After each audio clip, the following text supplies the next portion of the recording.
बिस्मिल्लाहिर्रहमानिर्रहीम। Program logic with Salman Abid. हमारे तज्जियों और तबसरों को जानने के लिए चैनल को ज़रूर सब्सक्राइब कीजिएगा और अपना फीडबैक भी दीजिएगा। आज हम गुफ्तगू करेंगे पाकिस्तान में बिलखुसूस औरतों के हवाले से जो बहुत ज़्यादा पुरतशद्दुद माहौल नज़र आता है और बच्चियों और औरतों के साथ जो जिनसी ज़्यादती के वाक़यात होते हैं वो यकीनी तौर पर इस माशरे के लिए एक सीरियस अलार्मिंग नोट है। और बदकिस्मती ये है कि हमने बहुत से कवानीन बना लिए हैं, बहुत सी पॉलिसियाँ बन गई हैं, लेकिन उन पॉलिसियों और कवानीन के तनाजुर में जो हमारा अमल दरामद का निज़ाम है वो बहुत पुअर है और कमज़ोर है या सियासी समझौतों का शिकार है। इसी वजह से हम देख रहे हैं कि तवातर के साथ बच्चियों के साथ और औरतों के साथ जिनसी ज़्यादती के वाक़यात होते हैं। आपने देखा कि पिछले कुछ महीने पहले मोटरवे ज़्यादती केस एक बड़ा पॉपुलर केस बनकर सामने आया, जहां एक औरत के साथ रात की तारीखी में उनके साथ जिनसी ज़्यादती की गई और उस वक़्त बहुत शोर उठा और कहा गया कि हमारे यहाँ अमूमी तौर पे मुजरिमों को सज़ा देने का रिवाज नहीं है। यही वजह है कि तवातर के साथ ये वाक़यात होते हैं और मोटरवे वाक़े को एक टेस्ट केस के तौर पर देखा गया। और प्राइम मिनिस्टर इमरान खान ने तो कहा कि वो जिनसी ज़्यादतियों के मुलजिमों को सरेआम सज़ा देना चाहते हैं और यहाँ तक कि उन्होंने कुछ ऐसे अल्फाज भी इस्तेमाल किए कि वो बुनियादी तौर पे फिर एक नई बहस को जन्म देने का सबब बने और कहा कि वो कोई कंप्रोमाइज़ नहीं करना चाहते ऐसे लोगों के ख़िलाफ़ जो जिनसी ज़्यादती के मुलजिम या जुर्म के मुर्तकब होते हैं। अब हमने देखा है कि इंसदादे दहशतगर्दी की अदालत ने उन दोनों मुलजिमों यानी आबिद मली और शफकत बग्गा के ख़िलाफ़ जो मोटरवे केस में फ़ैसला सुनाया है वो बहुत तारीख़ी अहमियत का हामिल है। यानी उनको उम्र कैद की सज़ा भी दी गई है, उनको मौत की सज़ा भी दी गई है और साथ साथ जुर्माना भी की सज़ा दी गई है। और इस वाक़े ने आप देखिए कि कितना स्पीडी ट्रायल हुआ है और इस स्पीडी ट्रायल की वजह से चंद महीनों के अंदर हमें ये इंसाफ होता हुआ नज़र आया है। अगरचे ये कहना कि फौरी तौर पर इस सज़ा पर अमल दरामद हो सकेगा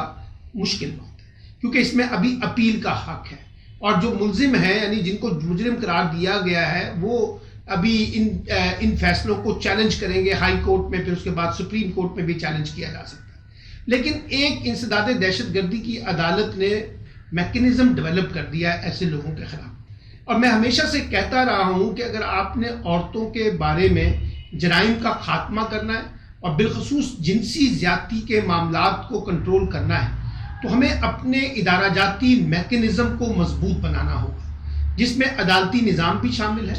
जिसमें इन्वेस्टिगेशन का निज़ाम भी शामिल है, जिसमें पुलिस का अपना निज़ाम भी शामिल है। यानी आपने अगर एक अच्छे तरीके से सारे मामले को डील करना है तो एक इंस्टीट्यूशनल डेवलपमेंट चाहिए जो औरतों को प्रोटेक्ट कर सके और जो लोग भी इस जुर्म में मुलव्वस हैं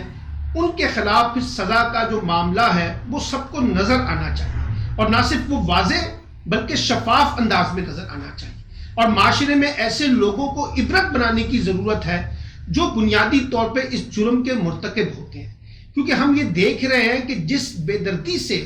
मासूम बच्चियों के खिलाफ जिनसी ज़्यादती के वाक़यात हो रहे हैं उस पर जिस तरह से माशरे के अंदर भी बेहिसी पाई जाती है और हमारे अदालती निज़ाम या इंसाफ से जुड़े निज़ाम के अंदर बेहिसी पाई जाती है वो हम सब के लिए लम्हे फिक्रिया है।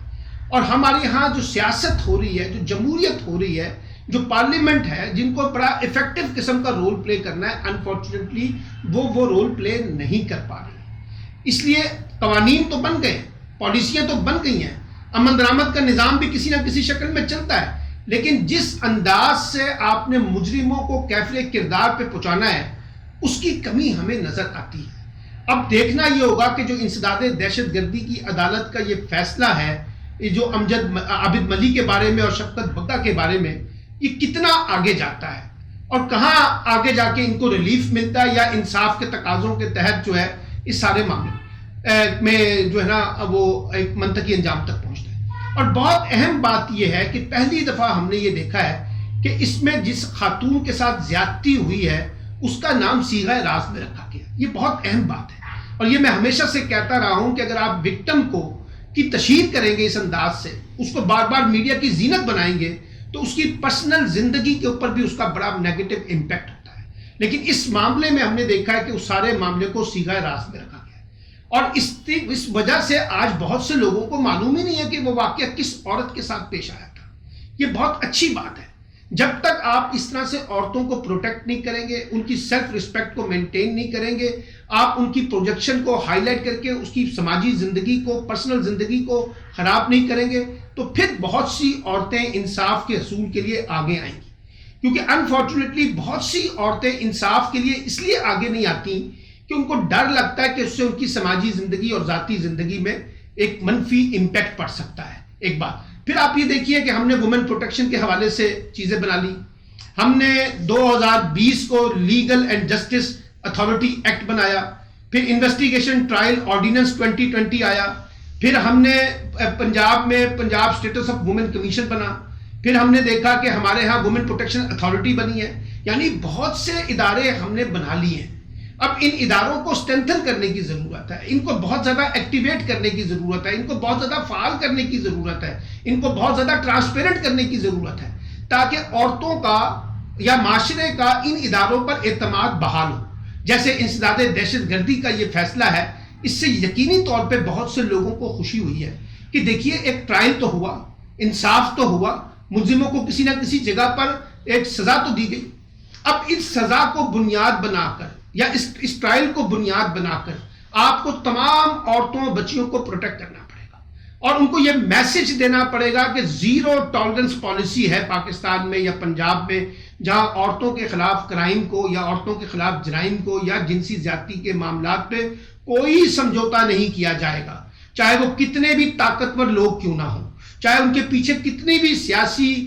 جسے کہتے ہیں با اثر شخصیات اس میں ملوث نہ ہو. آپ جب تک اس معاملے میں ایک بے لاگ طریقے سے معاملوں کو لے کر آگے نہیں چلیں گے، اس وقت تک پھر عورتوں کے بارے میں جو وائلنس کے معاملات ہیں اس کو منیمائز نہیں کیا جا سکتا. اور اسی طریقے سے ہمیں اپنے میڈیا کے اندر سے، اپنے تعلیمی نظام کے اندر سے ایک نیریٹو بلڈ کرنا پڑے گا کہ عورتوں کو پروٹیکشن دیں، عورتوں کو رسپیکٹ دیں، عورتوں کو ساتھ لے کے چلیں. یہ نہیں کہ عورتیں باہر نکلیں تو ہم ان کو ساتھ جنسی زیادتی کا نشانہ بنائیں، عورتیں کام کے لیے باہر نکلے تو ان کو سیکسولی ہراس کیا جائے اگر ان کی سیکیورٹی کے معاملات میں. یعنی آپ ایک طرف یہ دعویٰ کریں کہ عورتوں کو مین سٹریم میں آگے بڑھ کے حصہ لینا چاہیے، اور دوسری طرف ہم عورتوں کو پروٹیکٹ کرنے کی بجائے ان کے ساتھ زیادتی کے واقعات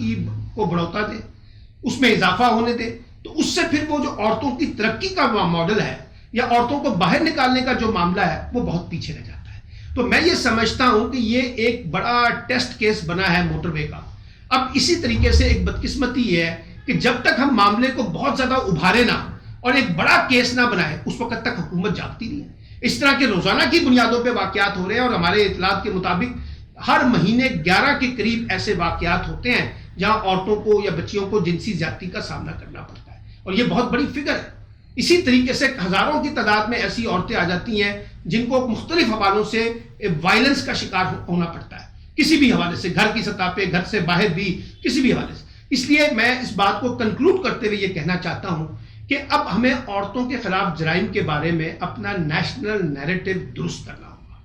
اپنی قانون سازی کے ذریعے، اپنی پالیسیوں کے ذریعے، اپنے عمل درآمد کے نظام کے ذریعے، اور ساتھ ساتھ ہمیں معاشرے کے اندر اس شعور کو اجاگر کرنا ہوگا کہ ہم عورتوں کے ساتھ کھڑے ہیں، عورتوں کے پیچھے کھڑے ہیں، عورتوں کی جو بنیادی حقوق ہیں اس کے ساتھ کھڑے ہیں. تب جا کر میں سمجھتا ہوں کہ یہ معاملہ جو ہے وہ آگے بڑھ سکے گا. میں ایک بار پھر اپریشیٹ کرتا ہوں پورے عدالتی نظام کی، حکومت کی، کہ اس معاملے کو ترجیحی بنیادوں پر حل کیا گیا ہے اور عابد ملی اور شفقت بگا کو سزا سنائی گئی ہے. اب دیکھ لیں گے کہ اس سزا کے بعد کیا امپیکٹس نظر آتا ہے عورتوں کے اوور آل وائلنس کے تناظر میں.